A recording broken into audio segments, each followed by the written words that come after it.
Right. You guys know how passionate I am that we become a voice in the culture. The whole reason that I started the Off the Bench podcast was to get you guys off the bench and onto the battlefield. And there is nobody more off the bench than my friend, Katy Faust. Katy is the founder and president of Them Before Us, a global movement that defends children's rights to their mother and father. She publishes and speaks and testifies widely on why marriage and family are matters of justice for children. Katy's going to be speaking here in just a few days, you guys, at the By Design Conference. She is straight fire when it comes to talking to teens, and she's joining me here today to talk about some really important things happening in the culture. You're not going to want to miss this interview. Stick around. This is the Off the Bench podcast, and I think you're going to be encouraged.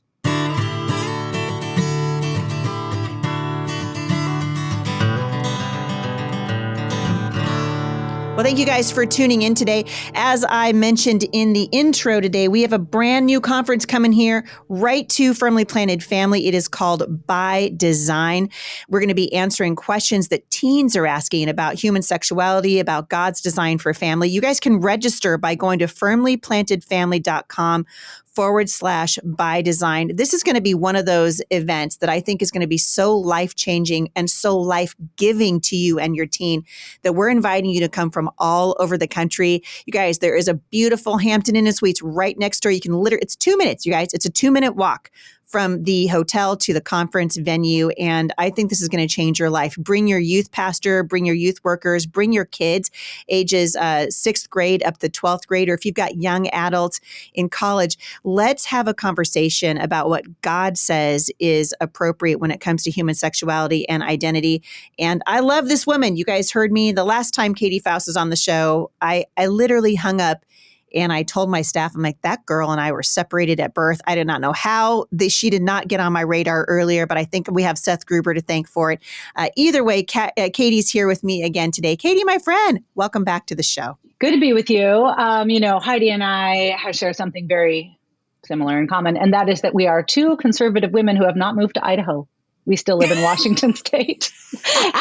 That's because we are committed to making sure that the people that live in this state are going to be influencers of culture rather than influenced by culture, and that they ensure that their children similarly are the ones that are making an impact. And so we can and we should. And that's one of the reasons why we're doing the By Design conference, because you know what you think about these issues, right? You've had a lot of time to study God's word about it. You're following different trending news, and you're on Twitter, and you're listening to great podcasts that are telling you what to think. And you know what? Your kids need it too. Your kids need it too. In fact, you know the pressure. You understand the kind of messages that you're receiving that go against God's design, especially around sex, gender, marriage, and relationships. You are also probably striving to insulate your children from a lot of those different topics, but it's coming for them. It's coming for them. Yeah. Even if you're homeschooling, even if you're in a sort of a rural area, the woke are seeking to evangelize and disciple your kids. And so one of the main reasons why we're doing the By Design conference is because we want to fortify not just you, we want to arm your children with goodness, truth, and beauty so that they are able to fight back when the woke finds them, even if it's not at school, even if they find them through social media or an influential friend or a family member who might be slipping in the wrong ideas into your kids' minds. So honestly, I don't want to be like too hyperbolic about this, but you need to bring your kids to this conference because the ideas out there that are so prominent in their world, they will destroy your kid. And you need to bring them to the place where they get the ideas that actually lead them to a flourishing life.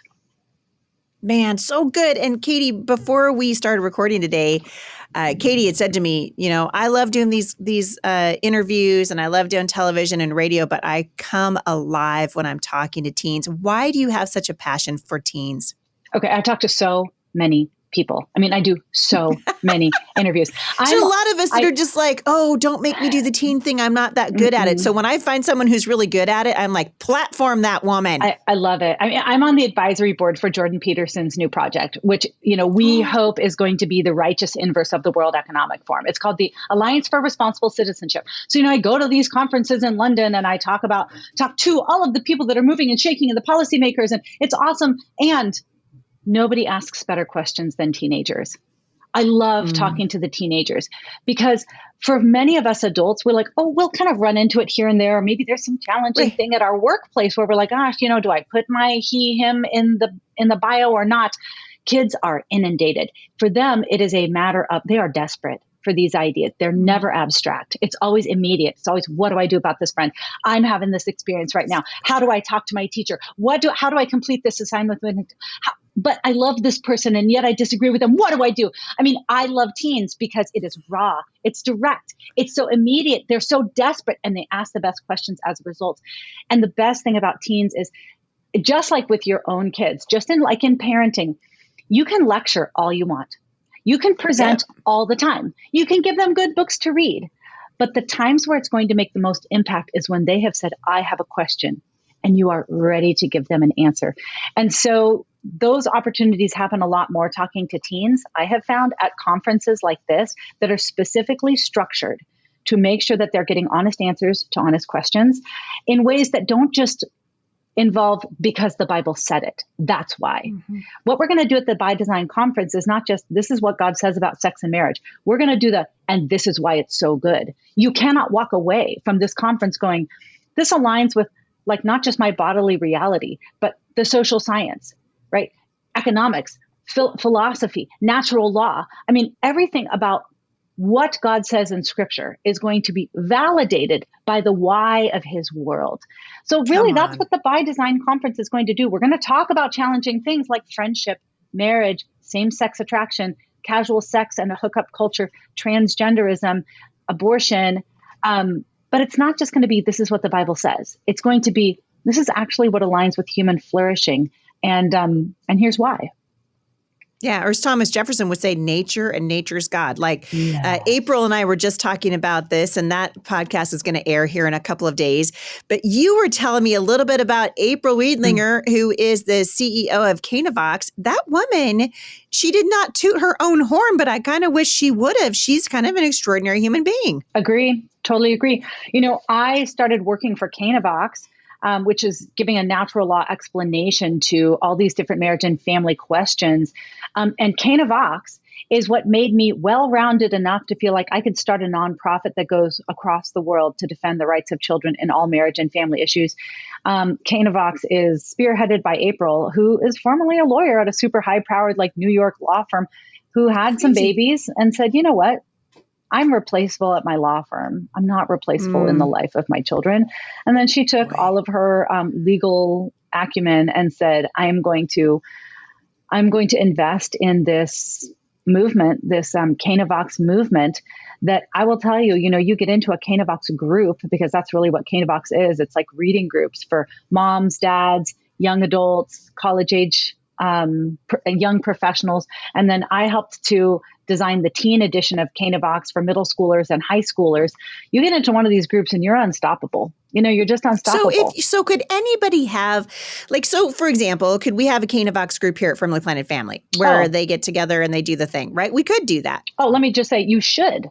And we will do that. Group. We will do that. Yeah. Okay. You should have a bunch every time I get groups. done talking to you, my staff was always like, oh, shoot, they run for the four corners of the building as they know. I'd be like, hey, we're doing something else. And here's another thing we're going to do, right? Because we want to get off the bench and onto the battlefield. Yep. And you can't do it if you don't have the tools to do it with. And so that's what you guys are doing. And what I love about Canavox is it's getting off the bench for everybody, not just, I think a lot of us go, I don't want to be an activist. Well, I don't think I can start a podcast. Well, I don't want to get into politics. Right. There is a track and a lane for people that are like, I actually just want to be equipped. I don't want, and that's the other thing I love about Canavox. It's not Fight Club. It's not like everybody gets together and fight. You get together with like-minded people. You study these issues from a natural law perspective. You just become an expert. And then you take that into your realm, into your world, into your areas of social influence, whether that's isn't your it biblical co-ops. though, Katy? This is part of being prepared to give an answer. Yes. And I think that's really what you're doing is you're saying, we're going to help you give an answer. So whether it's your kids who are asking you a question or somebody you meet at the grocery store or the girl who does your hair. Yes. Right? You can engage in meaningful conversation that's not combative, but it's arming you with truth. And as April rightly pointed out, the truth is on our side. Yeah. The truth is on our side. And eventually the truth will come forward. And we're just giving you guys the tools to be able to do it. You are in so many areas of culture right now. And one of the reasons I so admire and love you is that you, like me, are in a very liberal part of the country and God's at work. Yep. God's at work. So, I'm always telling people, listen, you guys can whine and cry if you want to, but we all know the problems. Let's start focusing on solutions. And I think you and I share that passion in common. It's why Firmly Planted Family exists and the Homeschool Resource Center is here. We are about solutions. And yet these things keep cropping up and people are afraid, but good things are happening. Tell us a little bit about what just happened in Alabama, because I haven't had much of a chance to talk about it on the show yet. Yep. Good. So, I am very passionate about, there's two things that I really care about in life. When it comes to what is going on in the woke world and raising my kids in Seattle, and they largely go to public schools. I am very, very passionate about don't touch my kids. Leave my kids alone. Get your hands off my kids. As you should be. And the way that we have dealt with that is through massive intentional worldview training. And so I wrote my second book, Raising Conservative Kids in a Woke City, is like that parenting philosophy. If you are in a wildly liberal area, or if you are homeschooling your kid in a small town in South Dakota, you need to equip your kids. So I'm very passionate about that. Absolutely true. But the other thing I'm really passionate about is when it comes to the cultural, legal, and technological shifts taking place in our country today, I'm very passionate about don't touch the kids of the world. Leave them alone. Like protect their right to life. Protect their right to their mother and father, protect their innocence, protect their physical bodies. So I also run a nonprofit called Them Before Us, which focuses on that second lane of protecting children's rights in the family. And that means that we run afoul of an awful lot of fertility clinics and laws that are seeking to normalize mother loss and father loss through reproductive technologies. Surrogacy. And honey. April and I touched on it. I was telling her, I said, you know what, it used to be, I heard about I had a friend actually who had a baby carried for her by a surrogate. This was a long, long, long time ago. But just like I've changed my opinion about education, I've changed my opinion about surrogacy. I basically said, listen, what we're doing is we're trafficking human beings. That's right. We're saying we're going to create you for money. Yep. We're going to create, and even if the reason is good, right? We're creating human being and we're selling them. Yep. And if you've got That's a problem. Yes. If you've got questions about that, I wrote an article at the Federalist a month or two ago called The Conservative Pro-Life Case Against Surrogacy. It is as tight, as hard, as fast as I could squeeze into like 1,200 words into why this is always bad for kids. It's always bad for kids.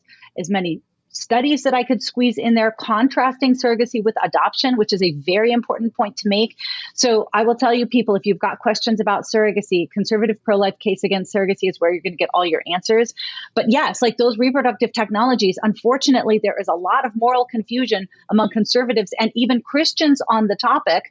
And that was made very, very clear this last week when Alabama announced the Supreme Court decided that frozen embryos, the wrongful death of frozen embryos could be covered under the wrongful death statute in Alabama, in essence saying that frozen embryos— They're people. They're human children, which, you know what?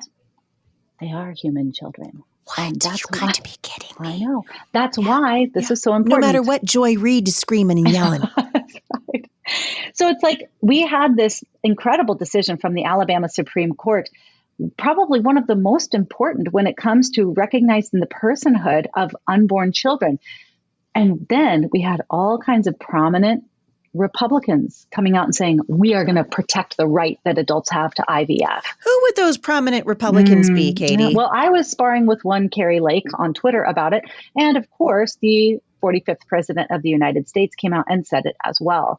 Now, quick hit for you guys. I mean, I'm a fan. I think it's important, right? I'm a fan of Donald Trump as a president. I thought for the most part, his policies were good. I mean, certainly you could argue the country was 100% better off under the direction of Donald Trump, but he is squishy when it comes to the pro-life movement. He really is. He's squishy because he's not truly, and this, people need to understand this.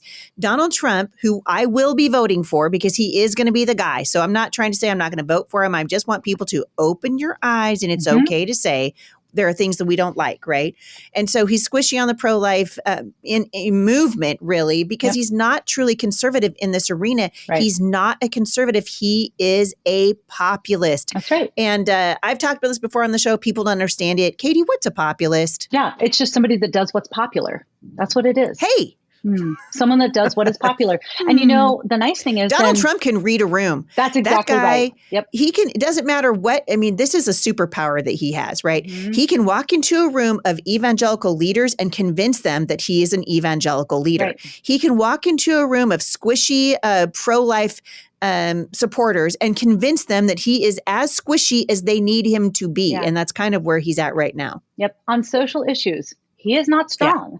Yeah. It really just depends on who is around him. And so I think that there were a lot of people that were around him in an administration that allowed him to do really incredible things. And I mean, I didn't vote for him in 2016. I would have crawled across broken glass to vote for him in 2020. In 2020. But and now you're right. I'll vote for him again, but it's not because he's incredibly principled. He's not. Right. He's a very shrewd businessman. Yep. He understands national security. He loves the country. He can certainly heal the economy. But if you guys are looking to have him guide you with any sort of moral compass at all, I would say put down your compass. That's exactly. Just put down the Donald Trump moral compass and pick up the Jesus moral compass. That's exactly because Donald Trump is not your moral compass. Yep. That's right.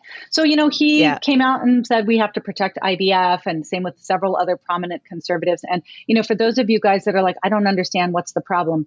The problem is only about 7% of babies made in a laboratory will be born alive. Okay. The problem is, so they're frozen in perpetuity. It's like creating a human being and not allowing that life to actually develop as it should. When a human life is created, it should just begin to develop. That's the point. Right. Well, and honestly, the frozen kids are some of the luckier kids, because the ones that don't make it to the freezer are donated to research. Or they are deselected because they're the wrong sex, or they have the wrong hair color, or they have the wrong eye color, and then they're just chucked, they're discarded. And so the ones that are premium babies, they'll get the immediate transfer into the womb, maybe their mother's womb, maybe a rent-a-womb. The big fertility doesn't really care. And then the ones that are sort of like on deck will be frozen. Sometimes they'll be used later, but a lot of times they'll spend their entire lives in a freezer. We've got embryos on ice that have been there for 30 years. Maybe more at some point. So this is not pro-life technology. I understand that there have been a handful. And when I say a handful, I speak all around the country on this. I've met my sixth person yesterday, or the day before yesterday, when I was speaking at a joint conference of the American College of Pediatricians and the American Association of Pro-Life OBGYN. So I was speaking at their conference in Dallas on Saturday. And I met the sixth person that I've ever met in my life who used these technologies in a way that didn't violate any child's right to life or any child's right to their mother and father. This is actually, what do you mean by that? So wait. So what do you mean? So this is a sixth person. How did they use it in a way that didn't violate anyone's right to life? Okay. So the way that IVF works is you extract, you hyper-ovulate a woman's ovule. You stick so many hormones into her that instead of releasing one egg, she releases 10 or 20 or 30. And you do that laparoscopically, like you stick a needle in there. There's all kinds of medical complications to that woman. You can put her future fertility at risk. It is not a female-friendly process, but you extract 20 eggs, let's say. You get sperm from whatever man you want. Maybe it's the genetic father. Maybe it's some donor. And then you One could argue the guys have the easier role in this, as in all things fertility. Well, that's exactly right. Like sperm is fairly easy to access. It's not hard to get, right? Generally speaking. Eggs, much more challenging. Getting the womb, that's the hardest part. Getting the available womb for 9.5 months. When you want to talk about the baby assembly process, acquiring sperm, egg, and womb, the womb is the most challenging issue, which is why we see sacred. Yeah, I know.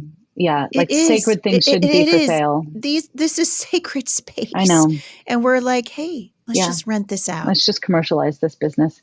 Yeah. So that's the thing, is like IVF, you make all of those babies, maybe you make 20, it looks like 10 of them are viable, you discard 10 of them, and then you say, okay, well, we want a boy and a girl, so we'll implant a boy and a girl first, we'll freeze the other 8.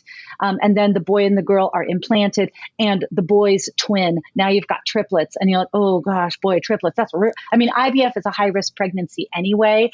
Double is high risk. Then you get them to triple. Now you're talking about some, very, very high risk situations. And so then you selectively reduce some of the, one of the babies. Well, we just want one girl and one boy. So we'll selectively reduce, that is, abort between 12 and 20 weeks, the child that you don't want. The bottom line is that reproductive technologies is a survival gauntlet for children. And only about 7% of these babies are going to be born alive. You've got, people like Paris Hilton she's famously said, I have 20 that is sickening. Male embryos. It's sick. It's so sick. Yeah. And then she's hurt, Katy. Right. She's the victim. Sad because she's the victim. She's so sad because she was just so misunderstood. She just doesn't want to do it, Katy. She's afraid. She's afraid. It's so she so outsources the pregnancy risk to an economically vulnerable woman and then starves her child of the maternal bond that they've been forming for 9.5 months.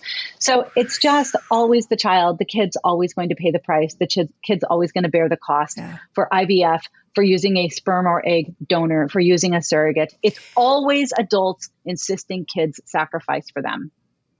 I think it's important to, it's all right to change your mind on these issues. And so, I talk to people all the time. I put myself in this category, right? Long time ago, I was very anti-homeschooling because I was like, who would do that? That's crazy. That's stupid. You guys have access to Christian schools if you need it, blah, blah, blah. Well, dude, I've changed my mind, right?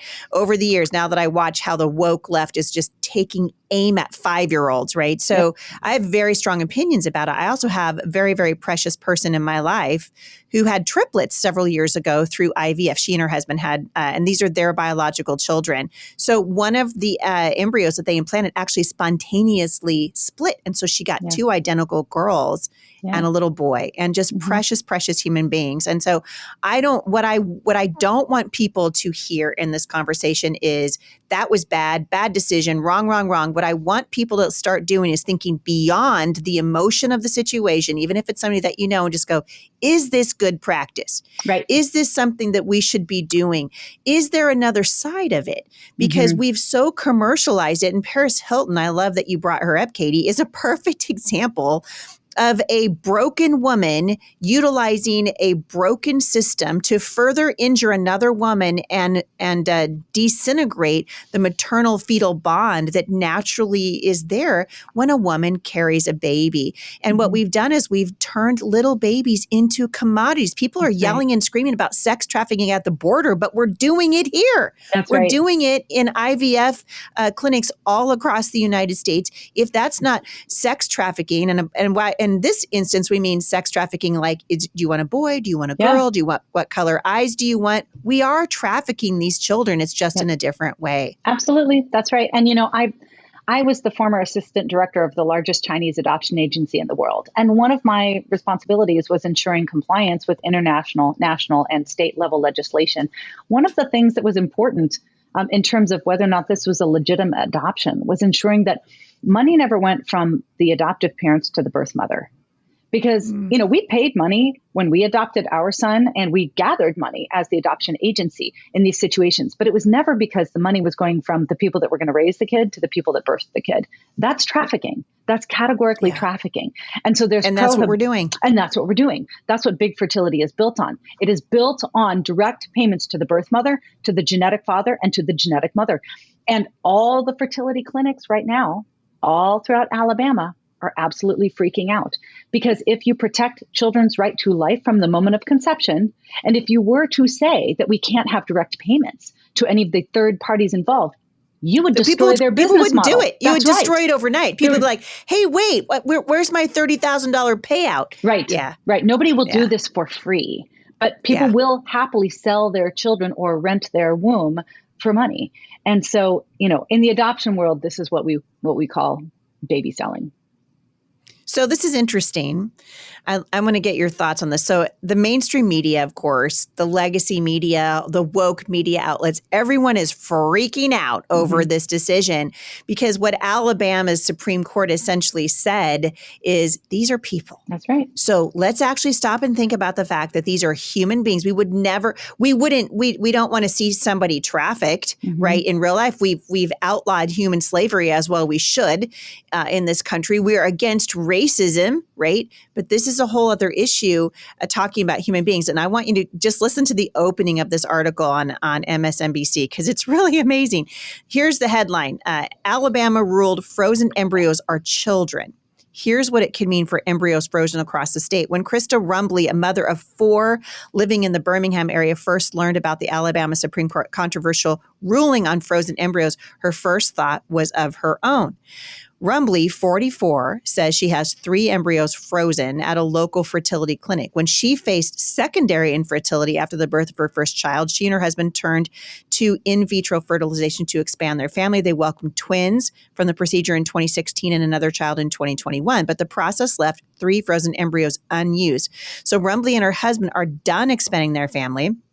So they've been storing the embryos until they can decide exactly what to do with them. It's so weird. If you were talking about a 2-year-old, we're just going to keep you on ice over here until we can decide what to do with you. People would freak out. Right. So she's saying, it goes on to say, while it's unclear exactly how many frozen embryos are in Alabama, it's estimated that there are over 1 million frozen eggs and embryos across the United States, according to TMRW Life Sciences. But the state's ruling has thrown the future of these embryos on IVF into chaos. What say you? Yeah. Well, I said a lot about that. I just had an article come out in Friday's edition of the American Conservative, where I talk a lot about what this ruling means, not just for future embryos that are going to be created, but whatever embryos are currently on ice right now in storage. So I can't remember what they titled that, but if you go to the American Conservative and look at Katy Faust, I've got quotes from fertility doctors talking about how, oh my gosh, we can't do business here anymore. And we actually put the numbers down in terms of how many kids are going to be affected by this. Right now, that number of 1 million is actually up to 1.5 million frozen embryos on ice in this country because we have just this rampant commodification of children where we are treating them not as the children that they are, but as designer disposable products. And the result is 1.5 million kids in freezers. So this has incredible ramifications, not just for how you do IVF in the future, but for the real little lives that exist right now. And, I was going back and forth with a fertility doctor on Twitter. Well, not back and forth. I was responding to her. Where, she was saying, this is really imperiling our business in Alabama. And I was like, if categorizing human children as full persons imperils your business model, why are you questioning the decision and why aren't you questioning your business model? I mean, isn't that the real problem here? But you don't understand. Like, this is one of the most lucrative wings of the medical world because it's almost all transgenderism, same thing. I mean, look what's happening to our little people. By the way, you just rightly pointed out at the beginning, I think maybe before you and I were even recording, all of these things are not injuring adults. Yeah. Everyone should just shut up and listen for a second. We're injuring children. The transgender movement injuring children. Abortion going straight at little unborn babies. IVF turning kids into commodities. What's happening at the border? We're trafficking children. Children. What's going on in our public schools with the radical alphabet soup ideology being pushed at every angle? Children. This is all aimed at children. Jesus said, if you cause even one of these little ones to stumble, you'd be better off to have a millstone hung around your neck and be thrown into the sea. And yet this is what we are doing every single day. These are the same arguments, Katy, that we hear from the radical pro-abortion lobby. And frankly, Donald Trump, who said he's in favor of a 16-week ban. Well, So before 16 weeks, that child has no value. So before 16 weeks, we can rip its arms and legs off of it and poison it inside of its mother's womb and inject digoxin into its heart and stop a beating heart because we've determined through the government that natural rights don't exist. And that's really what this comes down to. Yeah, you're exactly right. I wrote an article a few months ago at World Magazine in their opinions section where I said Christians need to return to their origins of child protection. I think there's a lot of churches that are like, oh, we don't want to get into the culture war issues. I'm like, no, this is like the original they're calling moral of Christians. issues. These are moral issues. That's right. And that's political. Oh, okay. Anything that has to do with child protection. I mean, if you look at the early church, I mean, they were rescuing the unwanted babies. You know, there was rampant mutilation of children's genitals in the name of like creating eunuchs and things like that. I mean, obviously all of the exploitation of children sexually that went on, both little boys and little girls. Like, why was Christianity so powerful? Actually, there's some philosophers that say Christians invented childhood. Like, they really had a new concept of child protection in such a way that the ancient world, especially the Roman world, didn't even see children as children in a lot of ways. You know, the father decided whether or not the child could live or die. They didn't believe that a kid was actually like a full human until they could walk.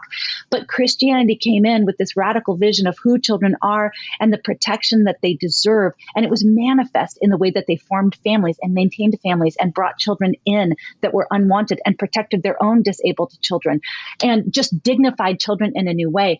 Every major issue, especially every major social issue going on today, is something that Christians have got to think about through the lens of child protection, because that's what it is.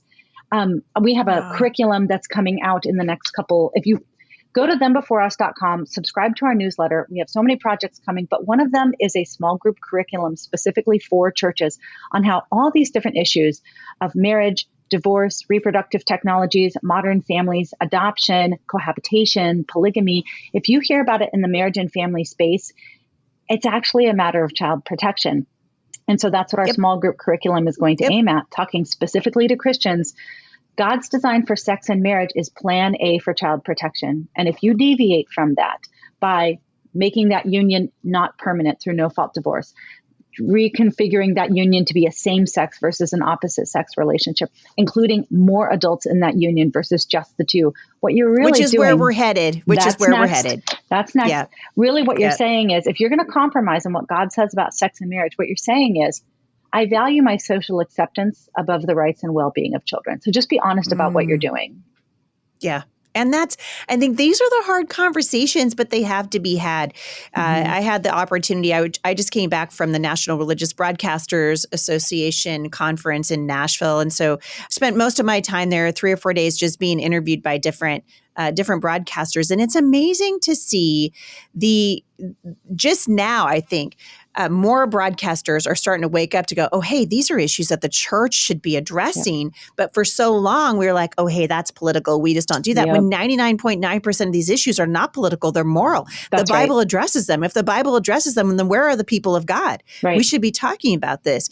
And as we kind of move forward into this, now we're going to start having discussions about polyamorous marriages. We're going to be talking about, we're openly now discussing bestiality in the culture, all of these bizarre things. And the reason is because we stepped away from God's original design of marriage between one man and one woman and recognizing the preciousness of children. That's right. And when we protect the hearts and minds of children via our education process and all those things, it is with the child in mind. And this is what honors the Lord. Mm-hmm. It honors the Lord. And so for churches especially, I know, Katy, your husband's a pastor. You guys have the same passion for the church that my husband and I do. These issues belong in our churches, don't they? Yeah, absolutely. In fact, I would say churches are the only ones that are going to be able to get this right. You know, every single issue that we're facing today, even beyond marriage and family, things like pornography, things like transhumanism, things like death with dignity, end of life issues.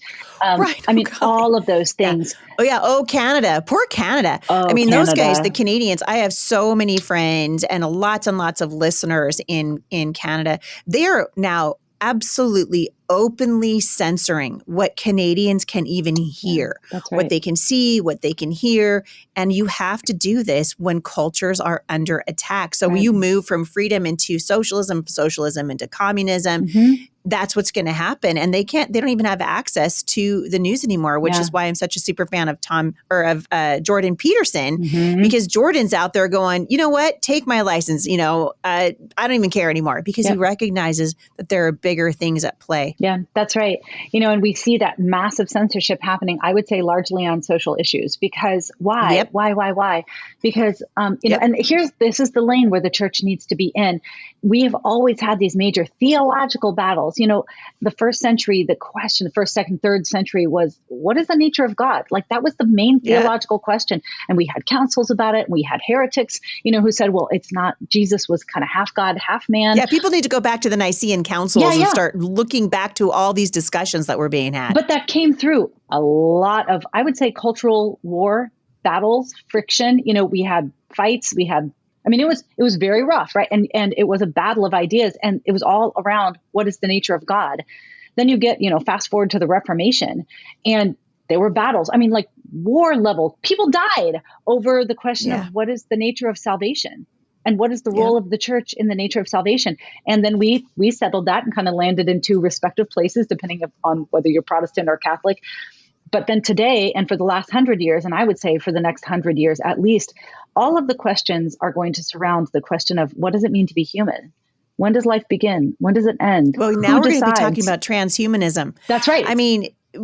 People think, you guys think transgenderism is where this is ending? No, it ends in transhumanism. Right. And now we're going to decide what makes a human? Can we put a human in a catatonic stage? Can we move the consciousness of one human being into the body of another, or maybe even put it into a machine, for goodness sake? That's what they're talking about. Yeah. Follow a crazy Bill Gates around. Yeah. These are the ideas that are actually hitting the mainstream, and people say, oh, that's conspiracy. Katy, here's what I'm thinking. Right. So the conspiracy theorists, if we're going to do like a scorecard, right, I feel like it's conspiracy theorist 10 to the people who are like, oh, that's conspiracy 0. Because as it turns out, these things are happening and we need to be talking about them. I am so excited that you're coming. We're out of time for the regular show, but I'm going to have you come back real quick for happy hour, just like I did with April. And I know it's happy hour, girl. It's better. Mm-hmm. It's mo better. It's mo better. Katy Faust, you're a national treasure, and I cannot wait to see you. Tell people where they can find you online. ThenBeforeUs.com is the place to go to follow our work. I am on Twitter way too much. So you can find me on Twitter. I love that you don't call it X. What a dumb name for a platform. I can't handle it. I understand the branding advantage, but no one likes to say X. No one does. Twitter is just so much more palatable. So that's where you get all of my opinions. Our Then Before Us is on all the social media platforms, and you should go follow us. But the main thing you need to do is sign up for the By Design conference if you've got kids. Get there. You will not. It honestly could save you. It could save your kids. And I'm not saying save in a salvation kind of way, but we are going to give them the truth that they need right now. Do not think that they don't know. They do. The question is, who are they going to consider an authority on all of these topics? And it needs to be you, mom and dad, because you took them to a conference where you can then have follow-up conversations with them about it. Come on. I love it. And people can register right now by going to firmlyplantedfamily.com/by design. Katy Faust, thank you, my friend. I'll see you in just a few short days here at Firmly Planted. Great. For more information on my guest today, you guys know I'm a super fan of Katy Faust. Hop on over, follow her everywhere she is. If you want to see her fired up, follow her on Twitter. And also, she's going to be here speaking with the rest of the team from Canavox. I am so excited about this, you guys, because our children need answers. They need answers. We are called to give them the answers. This is a weekend that will equip them, and I know you guys are going to love it. Thank you so much for listening. If you are subscribed to the Off the Bench podcast, stick around. Katy and I are going to be dishing just a few more minutes, and I know you're going to be encouraged by that also. We love you guys. Love your people well. I'll see you right back here again at the intersection of faith and culture.